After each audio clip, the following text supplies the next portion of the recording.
मित्रों, इस संसार में ब्रह्मा, विष्णु और महेश के अतिरिक्त ऐसा कोई नहीं है जिन्हें परास्त नहीं किया जा सकता। केवल यही तीन अजय हैं। कुछ लोग यह मानते हैं कि महाभारत के मुख्य पात्र अर्जुन को हराना संभव ही नहीं था, लेकिन महाभारत में ऐसे कई योद्धा थे जो अर्जुन को हराने का सामर्थ्य रखते थे। तो इनमें से कुछ योद्धा ऐसे भी थे जिन्होंने अर्जुन को युद्ध में हराया भी था। तो इन योद्धाओं को जानने के लिए वीडियो को अंत तक जरूर देखें। नमस्कार मित्रों, आपका ज्ञान विला यूट्यूब चैनल में स्वागत है।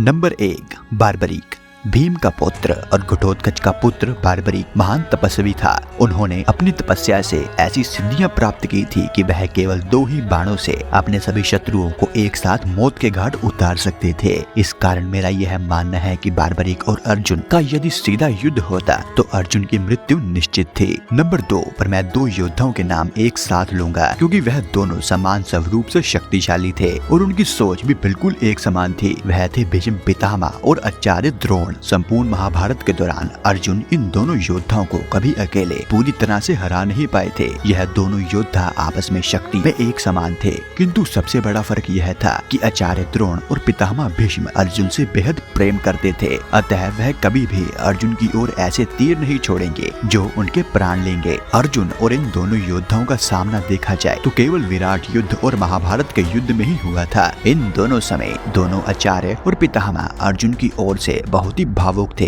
इसीलिए यह मेरा मानना है कि वह अपनी पूरी क्षमता से अर्जुन से युद्ध नहीं कर रहे थे, बल्कि दुर्योधन ने बार बार इन दोनों पर यह आरोप भी लगाया था। आचार्य द्रोण और पितामह दोनों ही हस्तिनापुर से बंधे हुए थे। वह हस्तिनापुर की रक्षा करने के लिए अपने प्राण भी न्यौछावर कर सकते थे। महाभारत के युद्ध के दौरान दोनों यह जानते थे कि दुर्योधन की हार में ही हस्तिनापुर की जीत है। इसीलिए उन्होंने अपने पूरे बल से युद्ध नहीं लड़ा था और अर्जुन को जीतने दिया था। द्रुत क्रीड़ा के बाद वनवास जाने की बजाय पांडवों ने हस्तिनापुर पर आक्रमण कर दिया होता, जैसा कि पांचाल राज्य और द्रौपदी के पिता चाहते थे, तो पितामह भीष्म और द्रोण अपनी पूरी ताकत से हस्तिनापुर की रक्षा करते और उस वक्त कदाचित अर्जुन उन्हें परास्त करने में असफल होते। अगर अर्जुन ने हस्तिनापुर पर आक्रमण किया होता तो पितामह भीष्म अकेले या फिर द्रोणाचार्य अकेले ही उनका वध कर सकते थे। अगर वध ना भी करते तो निश्चित ही अर्जुन को हरा सकते थे, परंतु ऐसा कुछ भी नहीं हुआ और अर्जुन ने अपने धर्म का पालन किया और वह अपने भाइयों के साथ 14 वर्ष के वनवास के लिए चले गए। विराट युद्ध के दौरान जब युद्ध अंत करने के लिए अर्जुन ने दिव्य अस्त्र का प्रयोग किया था, जिसके कारण सभी योद्धा मूर्छित हो गए थे,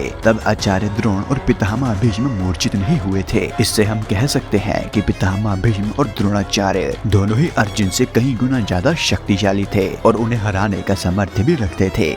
नंबर 3, अर्जुन को कदाचित अश्वत्थामा भी हरा सकता था। अर्जुन नर का स्वरूप थे तो श्री कृष्ण नारायण का स्वरूप थे और वही अश्वत्थामा रुद्राक्ष का स्वरूप थे, अतः वह स्वयं शिव जी के स्वरूप थे। महाभारत के युद्ध के दौरान जब अश्वत्थामा को यह पता चला था कि उनके पिता की मृत्यु हो गई है तो वह आग बबूला हो गए थे और अपने क्रोध में उन्होंने पांडव सेना की ओर नारायण अस्त्र छोड़ दिया था। अब उस वक्त श्री कृष्ण ने पूरी पांडव सेना को कहा कि नारायण अस्त्र से बचने का केवल एक ही उपाय है और वह यह है कि शस्त्र छोड़ दें और नारायण अस्त्र की शरण में चले जाएं। यह राज अर्जुन नहीं जानते थे। यदि यह सोचा जाए कि बिना श्री कृष्ण के सिर्फ अश्वत्थामा और अर्जुन का युद्ध होता तो एक समय ऐसा भी आएगा जब अश्वत्थामा नारायण अस्त्र का उपयोग करेंगे और अर्जुन की हार हो सकती है। इसीलिए मैं समझता हूँ कि अश्वत्थामा में भी अर्जुन को हराने का सामर्थ्य था। मेरे मुताबिक कर्ण में क्षमता नहीं थी कि वह अर्जुन को हरा सके, खासकर वनवास के पश्चात। शायद रणभूमि के दौरान जब दोनों का पहली बार सामना हुआ था तब कदाचित कर्ण अर्जुन को हरा सकता था,